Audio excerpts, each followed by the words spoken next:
রে দূরে গে ও দাদা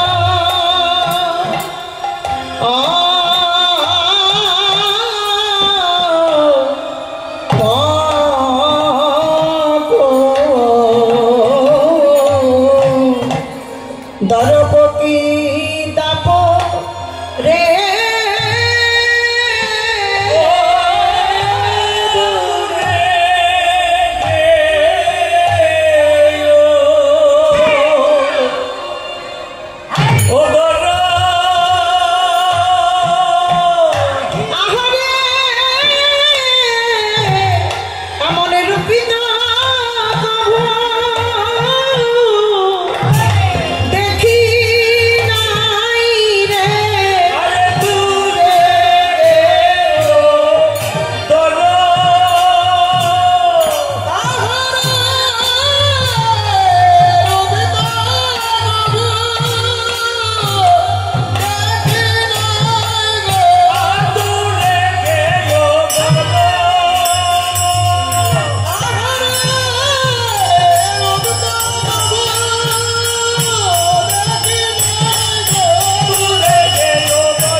কিবা দরপকি দাপ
দরপকি দাপ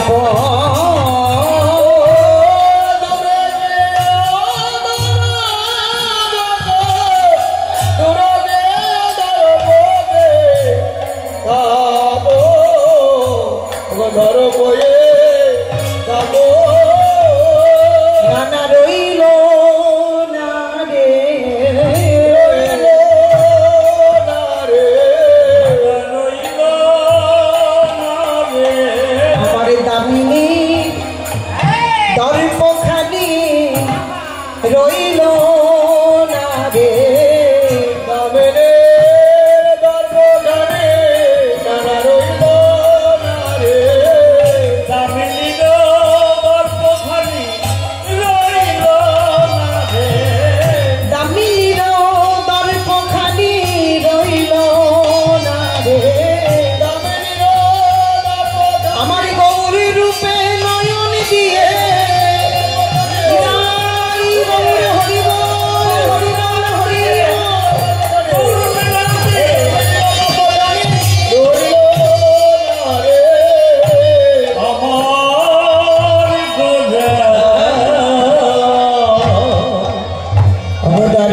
সর্বকারণের কারণ, সর্বকারণের কারণ ঈশ্বর পরম কৃষ্ণ। সৎ চিৎ আনন্দময় বিগ্রহ গৌর সুন্দর। তাহলে যিনি আমার গৌর সুন্দর তিনি কে? বৈষ্ণব মহাজন জানালেন, যিনি আমার গৌর সুন্দর তিনি হচ্ছেন ব্রজের ব্রজেন্দ্র নন্দন শ্রীকৃষ্ণ। তাই যদি হয় বাবা, ব্রজের ব্রজেন্দ্র নন্দন কৃষ্ণ যদি গৌরহরি হলেন, তাহলে তিনি ব্রজধামে পরিত্যাগ করে নদিয়ায় এলেন কেন? আসবার কারণটি কি? বৈষ্ণব মহাজন জানালেন, ভগবান যে ব্রজধামে পরিত্যাগ করে নদিয়ায় এসেছেন মা, ভগবানের আসবার কারণ ছিল দুটি। একটি ছিল বহিরঙ্গ কারণ, আর একটি ছিল অন্তরঙ্গ কারণ। বহিরঙ্গ কারণটি কি? বহিরঙ্গ কারণ হচ্ছে জীব উদ্ধারণ, আর অন্তরঙ্গ কারণ হচ্ছে প্রেম রস আস্বাদন। আমরা সকলেই জানি, হরিনাম প্রচারিতে প্রভুর এহ অবতার, এহ সত্য, কিন্তু এহ বহিরঙ্গ। হরিনাম প্রেম প্রচার করবার জন্য ভগবান যে ব্রত ছেড়ে নদিয়ায় এসেছেন, এটা সত্য কথা, কিন্তু এটা হচ্ছে বহিরঙ্গ কারণ। আর এক যেহেতু আছে সুমন্তরঙ্গ, প্রেম রস নির্যাস করিতে আস্বাদন, রাগ মার্গে ভক্তি লোকে করিতে প্রচার। তাহলে ভগবানের একটি কারণ নয়, আসবার পিছনে দুটো কারণ, একটি বহিরঙ্গ আর একটি অন্তরঙ্গ। বহিরঙ্গ কারণের মধ্যে একটি কারণ লুকিয়েছিল, জীবকে উদ্ধার করা, কিন্তু অন্তরঙ্গ যে কারণ, সেই অন্তরঙ্গ কারণের মধ্যে ছিল তিনটি কারণ। তিনটি কারণ কি কি? চৈতন্য চরিতামৃতে কৃষ্ণদাস কবিরাজ পাদ কলম দিয়ে বলে গেল, কৈছন রাধা প্রেমা, রাধা প্রেম, কৈছন মধুরিমা, কৈছন মধুরিমা, কৈছন সুখে দেহ সুখে দেহ,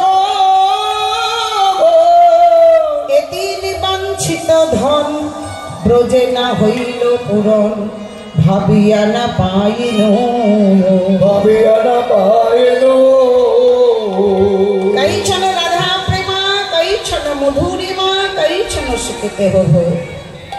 ভগবানের জানতে বাসনা হলো রাধারানীর প্রেমের মহিমা কেমন।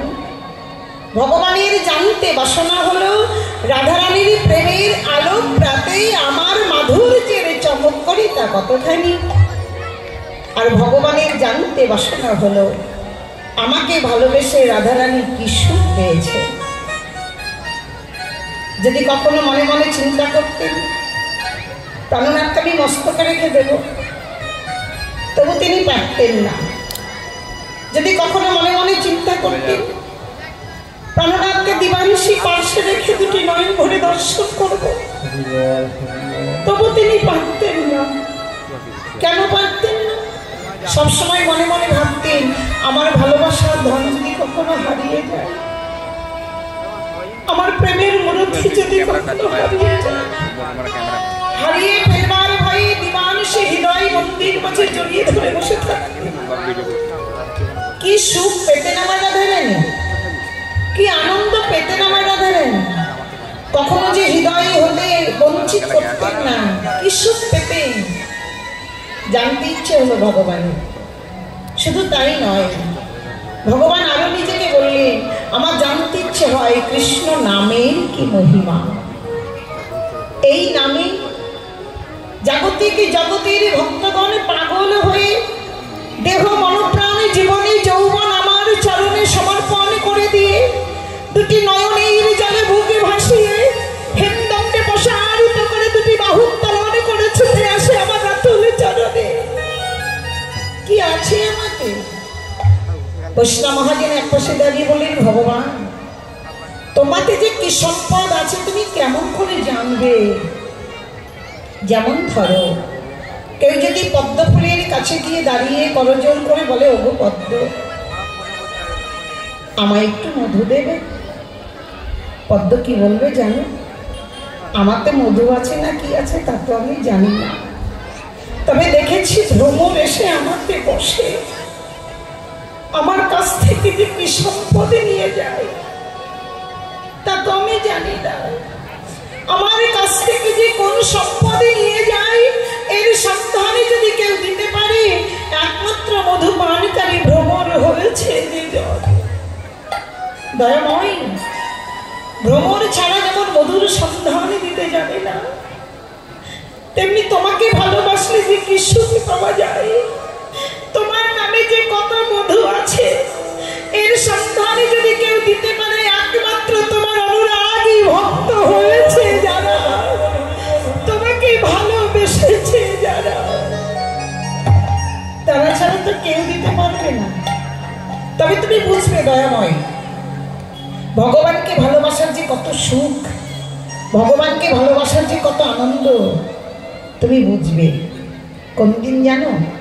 জগতে কোনো সন্তান যদি পিতামাতার অবাধ্য হয়, সন্তান যদি পিতামাতার কথা না শোনে, সেই সন্তানের জন্য পিতামাতার মনে যে কত ব্যথা, কত কষ্ট, কোনো সন্তানকে অনুভব করতে পারে যে আমার জন্য আমার পিতামাতার কষ্ট হচ্ছে?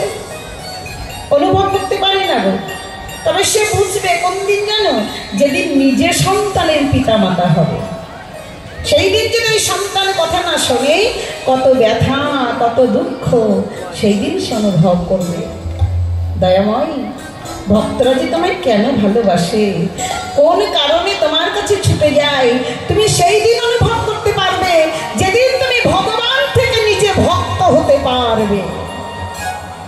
ভক্ত না হলে ভক্তির মনের ব্যথা বোঝা যায় না, ভক্ত না হলে ভক্তের মনের কষ্ট অনুভব করা যায় না, ভক্ত না হলে ভগবানকে ভালোবাসার যে কত সুখ তা কোনোদিন অনুভব করা যাবে না।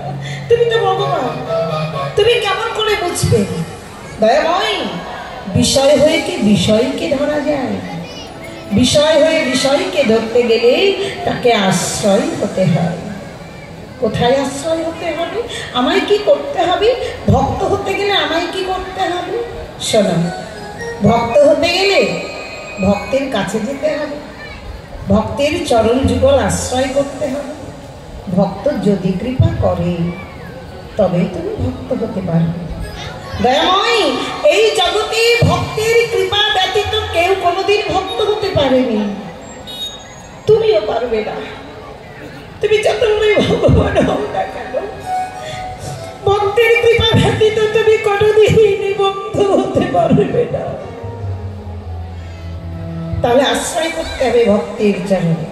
ভগবান মনে মনে ভাবলেন, বৃন্দাবনের শ্রেষ্ঠ ভক্ত হচ্ছেন শ্রীমতী রাধারানী।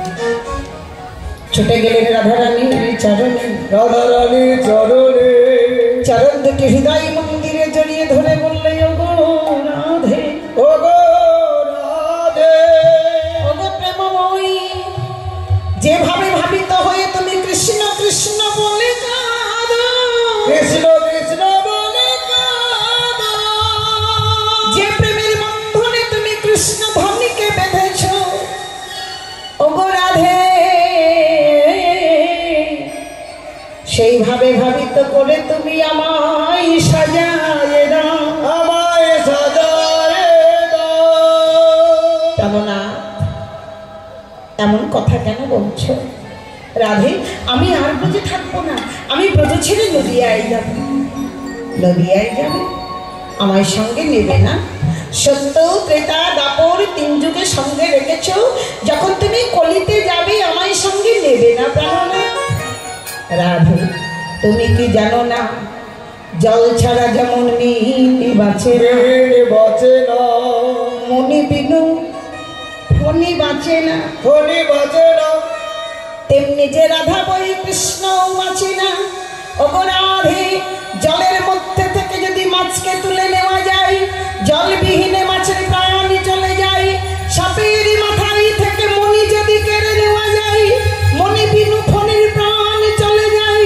তেমনি যে রাধা বই কৃষ্ণের প্রাণ বাঁচে না, রাধা বই কৃষ্ণের প্রাণ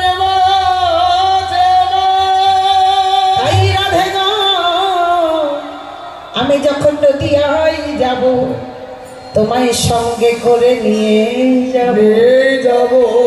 কেমন ভাবে যাব জানো রে? তেজি কালো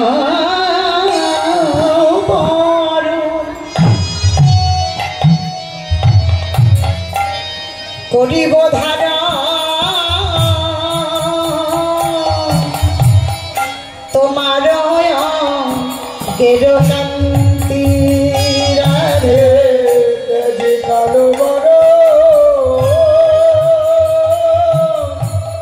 করিব ধারা তোমার গেরো কান্তি রাধে। তেজি কালো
বেড়াইব আমি কেঁদে কেঁদে বেড়াইব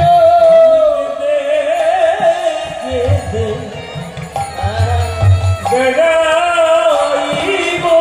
আমায় কৃষ্ণ কৃপা কর বলে কেঁদে কেঁদে বেড়াইব। আমায় কৃষ্ণ কৃপা কর বলে আমি কেঁদে কেঁদে বেড়াইব। কৃষ্ণ কৃপা কর বলে আহা নদী আর পথে পথে নিতাই গৌর হরিব। রাধে গো আমি কেঁদে কেঁদে বেড়াইব অশ্রু জলে হব শান্তি।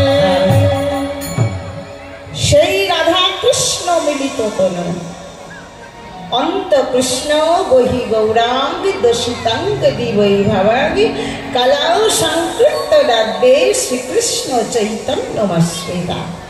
অন্তরে কৃষ্ণ বাহিরে রাধা, দুই অঙ্গে এক অঙ্গ ধারণ করে এলেন সোনার নদিয়ায়। আমাদের গৌর রূপে নয়ন দিলকে দামিনী দাম দমন রুচি দর্শনে দূরে গেল দরপ কি দাপ। গৌর রূপে নয়ন দিয়েছিলেন দামিনী, দামিনী দাম। দামিনী শব্দের অর্থ হচ্ছে বিদ্যুৎ। বিদ্যুতের মনে ছিল বড় অহংকার। বিদ্যুৎ মনে মনে ভাবতেন যে আমার মতো শক্তিমান, আমার মতো রূপবান জগতে আমার কেউ নাই। কেন এত অহংকার ছিল? না, একটি কারণ অহংকার ছিল যে বিদ্যুৎ ভাবতেন যে আমি যখন আকাশে উদয় হই তখন জগতের অন্ধকারকে নাশ করে দিই। তাই না বাবা? এমনভাবে লাইটগুলো দিয়েছে না, ভক্তের বদন দেখতে পাচ্ছি। ভক্তের বদন না দেখলে বাবা ভালো লাগে না। এমনি তো ওপরে আসর হচ্ছে, অনেকটা ছাড়াছাড়ি হয় না, কীর্তন গান এভাবে হয় না। সবসময় কানেকশান যদি না থাকে ভালো লাগে না। তারপরে যা হয় হলো, এমনভাবে আলোগুলো পড়েছে, কারো বদন দেখতে পাচ্ছি। তাহলে বিদ্যুতের মনে একটি অহংকার যে আমি যখন গগনে উদয় হই তখন জগতের অন্ধকারকে নাশ করে দিই। কিন্তু বিদ্যুৎ জানে না বাবা, সেই যে অন্ধকারকে নাশ করে কতটুকু সময়ের জন্য, ক্ষণিকের জন্য। উদয় হয়, ঝলক দেয় আলো, আবার অন্ধকার হয়ে যায়, বেশিক্ষণ থাকে না। বৈষ্ণব মহাজন বলে, নববিদ্যুৎ তোমার উদয়ে জগৎকে আলোকিত করো ঠিকই, কিন্তু ক্ষণিকের জন্য। তুমি কি জানো আমার গৌর বিদ্যুৎ যদি কোনো ভাগ্যবান ভাগ্যবতীর হৃদয় আকাশে একবার উদয় হয়ে যায়, জনমের মত অন্ধকার দূর হয়ে যায়, তার আর কোনো অন্ধকার থাকে না। ও বিদ্যুৎ, তুমি যে এত অহংকার করছো, তুমি কি ভেবে দেখেছো তুমি যখন আকাশে উদয় হও, যদি কৃপা করে একবার কারো মস্তকে পড়ো, কি হবে? তার জীবনটাই তুমি নিয়ে নাও। কিন্তু কোনো ভাগ্যবান ভাগ্যবতী মস্তকে যদি আমার গৌর কৃপা করে, তার মৃত্যু ভয় দূর হয়ে যায়, সমনের ভয় আর থাকে না। তাই দামিনীর দর্পটা দূরে চলে গেল। আর কার দর্প ছিল? দূরে গেল দর্প কি দাহ, দর্প হয়েছিল মদনে। এই যে মদন, মদন কার ছেলে বাবা? ব্রহ্মার পুত্র হচ্ছে মদন, মানুষ পুত্র। ব্রহ্মা হচ্ছেন সৃষ্টিকর্তা। তা ব্রহ্মা মনে মনে চিন্তা করলেন, জগৎকে তো সৃষ্টি করতে হবে। ডাকলেন কাকে? নারদ মুনিকে। নারদ, নারদ, জগৎ তোমাকে সৃষ্টি করতে হবে। নারদ মুনি বললেন, পিতা ও সব দায়িত্ব আমি নিতে পারবো না, আমি জগৎ তোমার সৃষ্টির মধ্যে নাই। এই যে বিনা যন্ত্র পেয়েছে, এই বিনা যন্ত্রে প্রভুর গুণগান গাইতে গাইতে জন্মটা কাটিয়ে দেব, আমি সৃষ্টি করতে পারবো না। নারদ মুনি চলে গেল। এইবার খুঁজতে খুঁজতে পেল কাকে? একসঙ্গে চারটি ছেলে, সনত, সনৎকুমার, সনাতন আর সনাতন। এই যে চারটি ছেলে, এদের ডেকে বলে, শোনো বাবা, তোমাদেরকে জগৎ সৃষ্টি করতে হবে। বললে, পিতা সে বাসনা আমাদের মনে নাই। তাহলে তোমরা কি করবে? আমরা সন্ন্যাস ধর্ম পালন করব। সংসারের মুখে ছাই ঢেলে দিয়ে সন্ন্যাস হয়ে চলে গেল। তাহলে তো সৃষ্টি হলো না। সৃষ্টি কে করবে? চিন্তা করতে করতে পেয়ে গেল এই বেটা মদন। মদনকে ডেকে বলে, মদন তোমাকে জগৎ সৃষ্টি করতে হবে। বলে, পিতা জগৎ সৃষ্টি করতে হবে, তাই কি দিয়ে জগৎ সৃষ্টি করব? বলে, এই দেখো 5খানা সম্পদ তোমাকে দিলাম, মদন, মাদন, শোষণ, স্তম্ভন আর মোহন। 5খানা বান তোমাকে দিলাম। কিন্তু ও পিতা, এই যে 5খানি বান তুমি আমাকে দিলে, এ কদিনে? 1 কলসি জল যদি প্রত্যেক দিন ঢেলে ঢেলে খাওয়া যায়, তাতে কি আর জল থাকবে? ও পিতা, এই 5খানি বান আমি কদিন চালাবো? বললে, মদন এর সঙ্গে তোমাকে আশীর্বাদ করলাম, এই যে পান তোমাকে দিলাম, তোমার তুন কোনোদিন খালি হবে না। তুমি যাকেই নিক্ষেপ করো না কেন, তাকে লেগে আবার তুনেই ফিরে আসবে। মদন বললে, বাহ, তাহলে ও পিতা আমার জানতে ইচ্ছা হচ্ছে এর কাজটা কি? বলি, না না, হ্যাঁ তোমাকে কাজ দেখতে হবে না, তোমাকে যা দিলাম তুমি ভাঙিয়ে চুরিয়ে খাও বাপু, কাজ দেখতে না। পিতা আমাকে পরীক্ষা করে নিতে হবে না, এর কাজটা কি? তুমি বলে দাও এর কাজটা কি। বলে, শোনো মদন, এর কাজ কি জানো? তুমি যদি কোনো নারীকে নিক্ষেপ করো, সে ধেয়ে যাবে পুরুষের দিকে, আর যদি কোনো পুরুষকে নিক্ষেপ করো, সে ধেয়ে যাবে নারীর দিকে। বাহ বাহ, দারুণ জিনিস তো। হ্যাঁ, পুরুষকে নিক্ষেপ করলে নারীর দিকে ধেয়ে যাবে, নারীকে নিক্ষেপ করলে পুরুষের দিকে ধেয়ে যাবে। তাহলে তো পরীক্ষা করতে হয়। ও পিতা আমি পরীক্ষা করবো।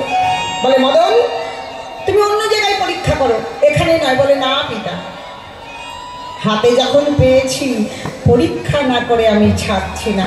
মদন, ও মদন তুমি পরীক্ষা করো না। বলে, না পিতা পরীক্ষা আমি করব, বানটা নিয়ে একবারে মারবি মার। ব্রহ্মাকে মেরেছে।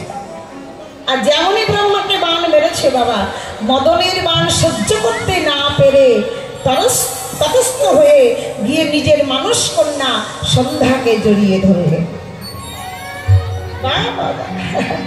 দারুণ জিনিস তোমায় দিয়েছে। আমার মানে পিতা সন্তানের মানে গর্ত ভারিয়ে ফেললো, কন্যাকে গিয়ে জড়িয়ে ধরলো। তা বেশ, তাহলে আমি এবার রাজা ইন্দ্রকে পরীক্ষা করব। গেলেন রাজা ইন্দ্রের কাছে, অদূর থেকে বান নিয়ে রাজা ইন্দ্রকে মারলেন। ও বাবা, যেমনই বানটা মেরেছে গো, রাজা ইন্দ্র মদনের বানে বান সহ্য করতে না পেরে নিজের গুরু পত্নী অহল্যার প্রতি আকৃষ্ট হলেন। গুরু গৌতম, তার পত্নী অহল্যা। গুরু গৌতম জানতে পারলেন যে ইন্দ্র এমন কাণ্ড ঘটিয়েছে, নিজের গুরু মাতাকে সে হরণ করেছে। সে ভুলে গেছে যে সে তার মা। ছুটতে ছুটতে গিয়ে বলে, মদনী, তুমি যে অপরাধী করেছ, তুমি মাতৃজ্ঞানে ভুলেছ, আমি তোমাকে অভিশাপ দিলাম। যে মাতৃজনীর লালসায় তুমি মগ্ন হয়েছ, আমি তোমাকে অভিশাপ দিলাম, তোমার সর্বাঙ্গে জনিতে পরিপূর্ণ হয়ে যায়। গুরু অভিশাপ যাবে কোথায়? মহাজন বললেন, কৃষ্ণ রুষ্ট হলে গুরু রাখিবারে পারে, গুরু রুষ্ট হলে কৃষ্ণ রাখিবারে নারে,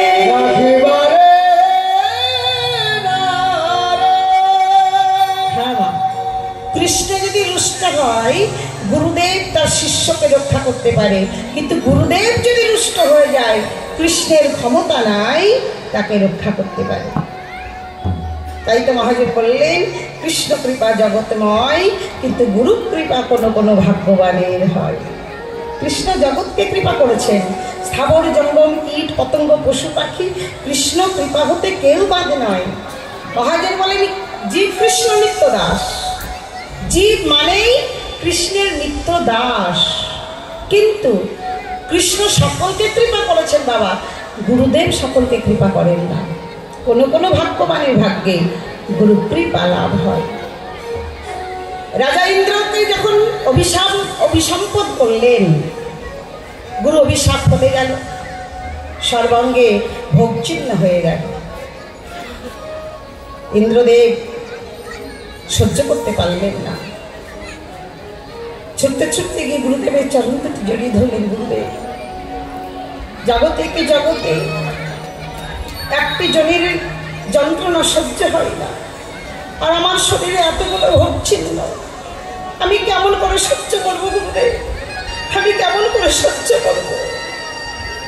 যতই হোক বাবা, শিষ্য মানে তো সন্তান সমতুল্য। গুরুদেবের মনে একটু যেন হৃদয়টা গলে গেল। বলে, যাও ইন্দ্র, আমি তোমাকে আশীর্বাদ করলাম, তোমার যতগুলো ভোগচিহ্ন হয়েছে সব নয়নে পরিপূর্ণ হয়ে যাক, নয়নাকৃতি হয়ে যাক, সব নয়নে পরিপূর্ণ হয়ে গেল। তাহলে কি অহল্যা বাদ গেল? না বাবা, অহল্যাকেও ছাড়লেন না। বলে, অহল্যা, তুমি অপরাধ করেছ, তোমাকে অভিশাপ পেতে হবে। স্বামী, আমি তো জেনে শুনে অপরাধ করিনি। বলে, অহল্যা, অপরাধ হচ্ছে দুই প্রকারের। এক হচ্ছে জানিত অপরাধ, আর এক হচ্ছে অজানিত অপরাধ।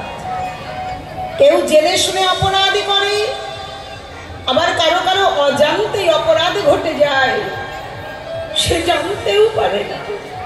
কিন্তু অপরাধ তো তুমি জেনেই করো আর না জেনেই করো, দুটোই অপরাধ। তুমি যে অপরাধ করেছো অহল্যা, তুমি যার সঙ্গে এতদিন সংসার করছো, তুমি তাকে স্পর্শ করে বুঝতে পারলে না যেটা আমার দেহ নয়, ওটা ইন্দ্রের দেহ, তুমি বুঝতে পারলে না। আমি তোমাকে অভিশাপ দিলাম যে তুমি সন্তান জ্ঞান হারিয়েছ, তুমি পাষাণী হয়ে রও। স্বামীর অভিশাপ যাবে কোথায়?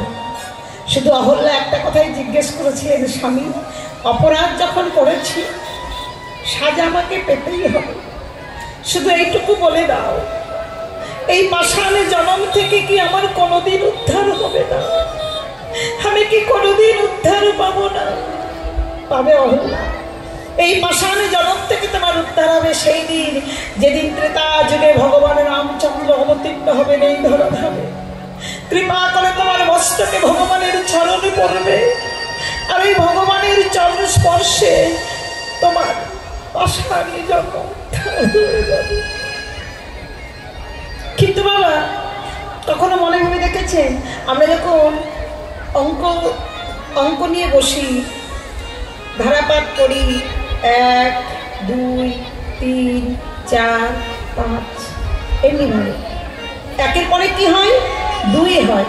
কিন্তু এখানে কি হলো? আগে হলো সত্য, সত্যের পরে হলো ত্রেতা। কেন? সত্যের পরে তো দাপর হওয়া উচিত ছিল, কিন্তু দাপর না হয়ে ত্রেতা হলেন কেন?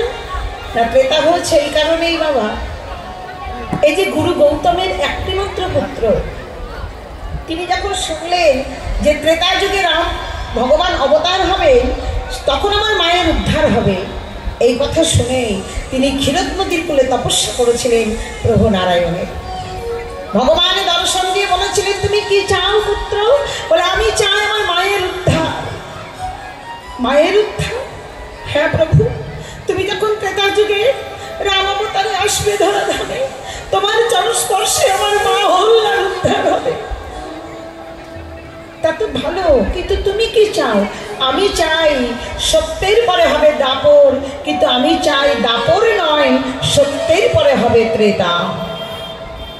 ভক্তাদির ভগবান ভক্তের মনোবাসনা পূর্ণ করবার জন্য দাপরকে পিছনে ফেলে দিয়ে ত্রেতাকে আগে দিয়ে দিলেন। তাই ত্রেতা যুগ আগে এলো, সেই ভগবানের চরণস্পর্শে অহল্যা দেবীর উদ্ধার হলো। মদন মনে মনে চিন্তা করলে, ওরে বাবারে বাবারে, এত ভালো কাজ, তাহলে এবার ভোলানাথের কাছে যাব। গেলেন, ভোলানাথের কাছে গিয়ে যেমনই দাঁড়িয়েছেন, ভোলানাথ তপস্যা করছে, ধ্যানে বসেছেন। আর যেমনই ধ্যানে বসেছেন বাবা, মদন গিয়ে দাঁড়িয়েছে, ভোলানাথ নয়ন মেলেই দেখছে মদন একেবারে কোপানল দিয়ে মারলেন আঘাত। যেমনই আঘাত করেছেন, মদন ভস্ম হয়ে গেল। হবে না কেন? মদনের তো দেহ নাই গো। মহাজন বললেন, যে মদনে তনুহীন পরদ্রহে পরবীন, পাঁচিমান সন্দেহ অনুক্ষণ, অবলার শরীরে বিধে করে জানে জানে, দুঃখ দেয় নালায়া জীবন। মদনের কোনো দেহ নাই মা, মদন হচ্ছে অনঙ্গ, কোনো দেহ নাই বলে তার নাম অনঙ্গ। মদনের পত্নী হচ্ছেন রতি দেবী। তপস্যায় বসলেন ভোলানাথের, তপস্যায় সন্তুষ্ট হলেন ভোলানাথ। ভোলানাথ বড় অল্পতেই সন্তুষ্ট হয় বাবা। কেন? ভোলানাথের অপর নাম আশুতোষ, তাই অল্পতেই সন্তুষ্ট হন। দর্শন দিয়ে বলছেন, কে মা তুমি? আমাকে তপস্যা করেছ, আমার সাধনা করেছ, আমি তোমার তপস্যায় সন্তুষ্ট হয়েছি, আমি তোমাকে বর দিলাম, তুমি স্বামী সন্তান নিয়ে সুখে সংসার করো। চমকিত হলেন রতি দেবী, প্রভু একই বর দিলে? যার স্বামী নাই সে সন্তান পাবে কেমন করে? কে তুমি? আমি গো আমি মদনের স্ত্রী রতি দেবী। তুমি রতি? তবে আমার আশীর্বাদ তো বিফলে যাবে না মা, আমি তোমার স্বামীর প্রাণ ফিরিয়ে দিলাম। মদনের প্রাণ ফিরিয়ে দিলেন ভোলানাথ। সেই মদন ভোলানাথকে বুড়ো আঙুল দেখিয়ে বলে, ও আমার জন্য কি করেছে? ওকেও আমি একদিন পরাজিত করেছিলাম। কোন দিন? না, যেদিন সমুদ্র মন্থন করে উঠেছিল অমৃতের ভাণ্ড। সেই অমৃত নিয়ে অসুর কুল আর দেবতা কুলের মধ্যে যুদ্ধ বেঁধেছিল অমৃত কারে। অমৃত নিয়ে যখন যুদ্ধ বাঁধল, তখনই আমার প্রভু নারায়ণ মোহিনী রূপে ধারণ করে ওই অমৃতকে বন্টন করেছিলেন। আর ভোলানাথ দেখেছে, ওরে বাবারে বাবারে, এত সুন্দর রূপ তো কোনোদিন দেখিনি। সেই সময় মদনকে ভোলানাথকে ভর করেছে। আর যেমনই ভর করেছে বাবা, ওই মদনের ভরে আমার ভোলানাথ একেবারে মোহিনীর পিছু পিছু ছুটে চলেছে ধরবার জন্য, কিন্তু সে জানে না সে অন্য কেউ নয়, সে প্রভু নারায়ণ। তাই বলে ভোলানাথকেও একদিন আমি ঠকিয়েছিলাম। সেই মদনের মনে এত অহংকার, ব্রহ্মা বিষ্ণু মহেশ্বর তিনকে করেছি পরাজিত, এখন আমার গৌর পরিবার। গেলেন গৌরহরিকে পরাজিত করতে, একটি করে বান দিচ্ছেন আর গৌরহরিকে নিক্ষেপ করছেন। কিন্তু তাতে কি হলো বাবা, আমার গৌরহরির কাছে বানে গেল বটে, সে বান আমার তুলে ফিরে এলো না। মদন মনে মনে চিন্তা করলে, যে ধনের গর্বে আমার এত গর্ব, যে ধনের অহংকারে আমার এত অহংকার, সেই ধনে যদি আমার কাছে না থাকে আর কিসের অহংকার বলুন তো বাবা। একটি মানব জীবনে এসে নারী হোক আর পুরুষই হোক, অহংকার বলো, মান বলো, অভিমান বলো, কতদিন থাকে বাবা? কতদিন থাকিব? টাকা পয়সা গাড়ি বাড়ি ব্যাংকে রেখে দিলে ততদিন থাকবে না বাবা। মান বলো, অহংকার বলো, যাই বলো না কেন, ততদিনই থাকবে যতদিন যৌবন ধন থাকবে। যৌবন যখন চলে যাবে, যৌবনের সাথে সাথে মান যাবে, অভিমান যাবে, অহংকার যাবে, সব হারিয়ে যাবে, কিচ্ছুটি থাকবে না। সেই মদনে মনে মনে চিন্তা করলেন, যে ধনের গর্বে আমার এত গর্ব, সেই ধনই যদি আমার কাছে না থাকে আর কিসের অহংকার। ছুটতে ছুটতে গিয়ে গৌরহরির চরণ দুটি জড়িয়ে ধরে বলেন, হে গৌরহরি, আমার মনে বড় অহংকার হয়েছিল, কিন্তু আমি বুঝতে পারিনি তুমি সব সহ্য করতে পারো, কারো অহংকার সইতে পারো না। তুমি যে অহংকার ভেঙে চুরমার করে দাও হে গৌরহরি, তাই তোমার চরণে এই নিবেদন, যেন চরণ ছাড়া করো না হে, যেন চরণ ছাড়া করো না হে, যেন চরণ ছাড়া করো না হে, যেন চরণ ছাড়া করো না হে। তোমার ওই চরণে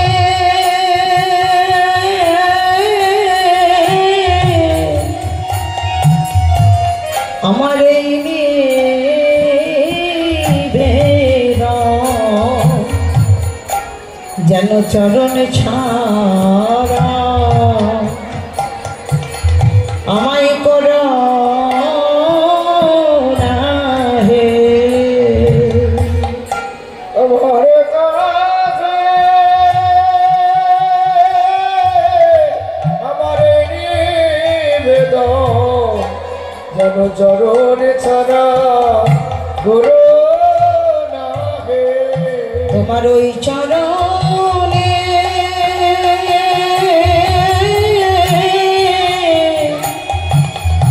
আমার এই নিবেদন, শুধু এ জন্মে নয়, জন্মে জন্মে তোমার ওই চরণে আমার নিবেদন, শুধু এ জন্মে নয়, জন্মে জন্মে তব চরণে এই নিবেদন। যেন চরণে ছাড়া করো না হে। গাই গৌর হরি বল, হরি বল, হরি বল। যেন চরণ ছাড়া করো না হে। আর গৌরূপে নাম দিলেন কে?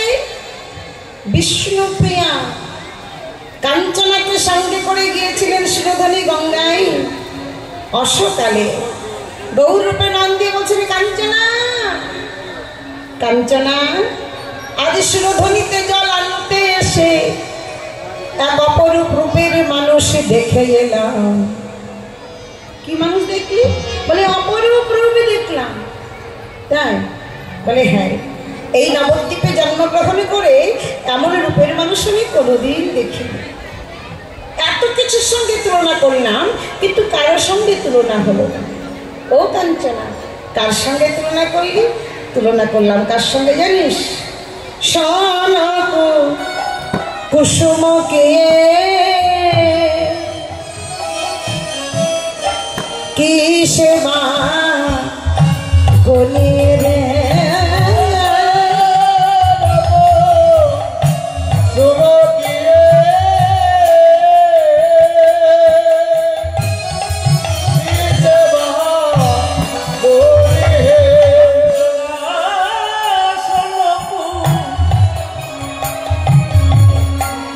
কুসুম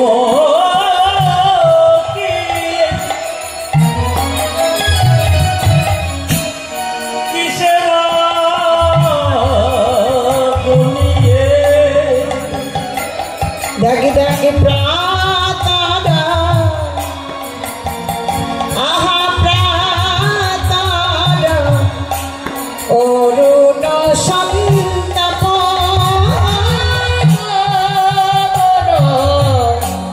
অরুণ সন্তাপ আমি গোরার রূপ কিসে বাজানি আমি গোরার রূপ কিসে বাজানি সজনী গোরার রূপ কিসে বাজানি সজনী গোরার রূপ কিসে বাজানি ওই না ধরা ধামের মাঝে আমার গোরার রূপ কিসে বাজানি হরি বল বল কাঞ্চনা নিতাই গৌর হরি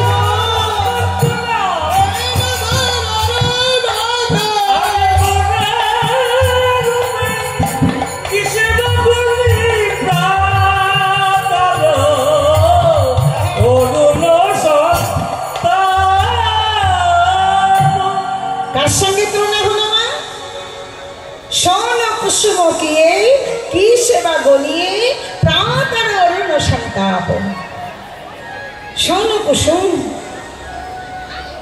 একটা ফুল আছে বাবা যার রংটা হচ্ছে সোনার মতো কাঞ্চনা ওই ফুলের সঙ্গে তুলনা করতে গেলাম কিন্তু তুলনা হলো না কাঞ্চনা বলছে ও বিষ্ণু প্রিয়া তুলনা হবে কেমন করে হ্যাঁ ওই ফুলে যে মধু আছে মধু আছে তাতে যে আবার গন্ধ আছে গন্ধ আছে ও বিষ্ণু প্রিয়া তোর গৌর ফুলে কি মধু আছে না গন্ধ আছে তার তুলনা হবে কেন ডেকে বললে কাঞ্চনা রে ওই ফুলে যেমন মধু আছে গন্ধ আছে কিন্তু ভেবে দেখেছিস কি ফুলে কাঁটায় আছে আবার পোকা আছে পোকা আছে 6টি কাঁটা 5টি পোকা ওই ফুলে আছে কিন্তু আমার গৌর ফুলে পোকাও নাই কাঁটাও নাই কিন্তু গন্ধ আছে আবার মধুও আছে তাই গন্ধ আছে মধু আছে বলে হ্যাঁ রে কি গন্ধ আছে জানিস কাঞ্চনা যখন ওই গৌর ফুল পথ দিয়ে দুটি বাহু প্রসারিত করে হরি বল হরি বল হরি বল বলতে বলতে চলে যাই আমার গৌর এই রঙের সৌরভে যখন ছড়িয়ে পড়ে আমার গৌর হরি রঙের সৌরভে পেয়ে কত ভক্ত চাকর ছুটে আসে ভক্ত যত ছুটে আসে ভক্ত চাকর ছুটে আসে ভক্ত যত ছুটে আসে হরি নামামৃত মধু পান করবে বলে ভক্ত চাকর ছুটে আসে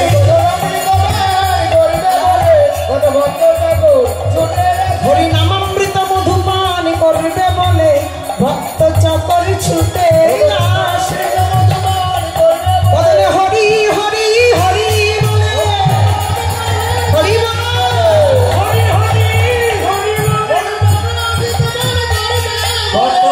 ভক্ত চাকর